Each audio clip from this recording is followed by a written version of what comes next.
The ability to see what hundreds or even thousands of our friends and colleagues are doing on social media at any one time is something of a mixed blessing. On the one hand, how amazing is it that we can all be connected in this way? On the other hand, it's very easy to set off a bout of comparisonitis, where we start to compare ourselves unfavourably with other people. In this video, I'm going to be talking about this very common reaction and help you understand a bit better how it happens and some strategies for overcoming it. I'm Rachel Roberts and I help ELT and ESL freelancers like you create freelance businesses that help you earn more, work less, and live more fully. Being inspired by what others are up to is great, but when it's leaving you feeling drained or even resentful, then it's comparisonitis. And it's something that, while perfectly natural, can make our lives as business owners far harder than they need to be. Let me tell you a story. 3 monks sat by a lake, deep in meditation. One stood up and said, "I've forgotten my mat." Stepping onto the waters before him, he walked across the water to the other side and went into a small hut. When he came back, the second monk said, "I just remembered I need to put my clothes to dry in the sun." And he too stepped onto the water and walked his way across the lake. The third monk was watching them incredulously. Finally, he declared, "There's nothing to it, watch!" And he rushed to the edge of the lake. No sooner did he put his foot in than he fell waist deep into the water. Determined to prove he was as good as the other 2 monks, he kept trying again and again.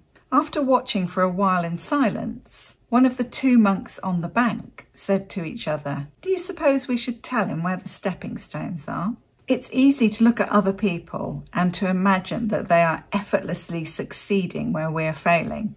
But usually all that's happening is that they know where the stepping stones are. We don't see the stepping stones or the struggles that others have had or maybe are still having. Social media platforms are notorious for presenting a very distorted view of reality. They only showcase the highlights and achievements of others and don't show us the struggles behind the scenes. Even if everything is as good as it looks, ultimately, comparisonitis is never really about what other people are doing or having. It's always about us. It comes from our own fear that we are not good enough, and we've simply found a handy other person to project this onto. For many people, it's a favourite game of their inner troll, because the inner troll is really good at taking the insecurities that we have and blowing them up nice and big and shiny. It encourages us to forget our own blessings and only focus on what we don't have or what we think we don't have. It can also be a sneaky troll trick to stop us from doing something that the inner troll thinks might be too risky for us, i.e. just about anything new.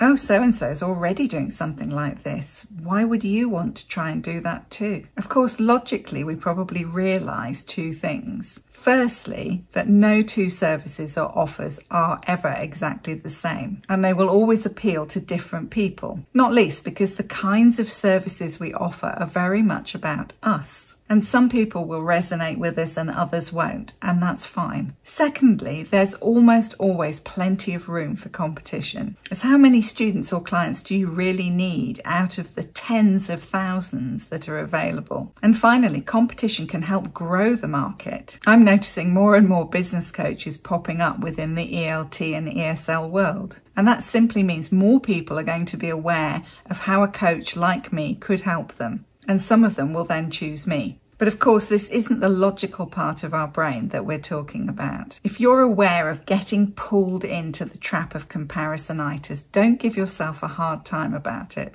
It's perfectly normal and natural. Human beings are hardwired to compete and compare. That doesn't mean it's going to make you happy though.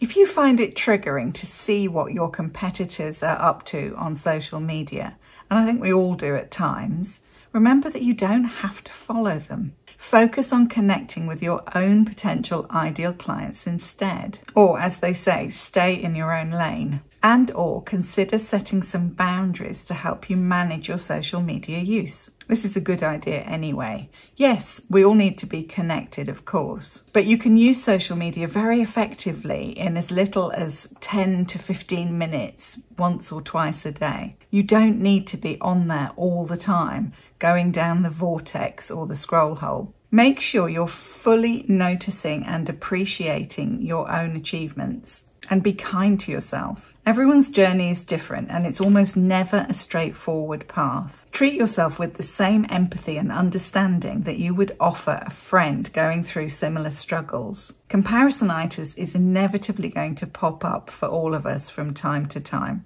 As with any kind of mindset work, developing awareness is absolutely key. Just gently noticing when we're starting to compare ourselves with others, and shifting the focus back to our own personal goals and benchmarks. This can really turn down the temperature on the anxiety that comparisonitis can provoke. And finally, when you are on social media, and indeed in the real world, make sure that you surround yourself with people who are going to support you and encourage you, and who are not afraid to reveal some of their own insecurities as well. This is one of the things that people comment on very often about the amazing community that I've built in my membership, the Confident ELT Freelancer Collective. This isn't full of people who are already feeling confident. This is full of people who are becoming more confident all the time. Come and join us. You can find out more via the link in the description of this video. In the next video coming up on your screen, I'm talking about another vital area of mindset you need to develop to become a successful business owner or entrepreneur: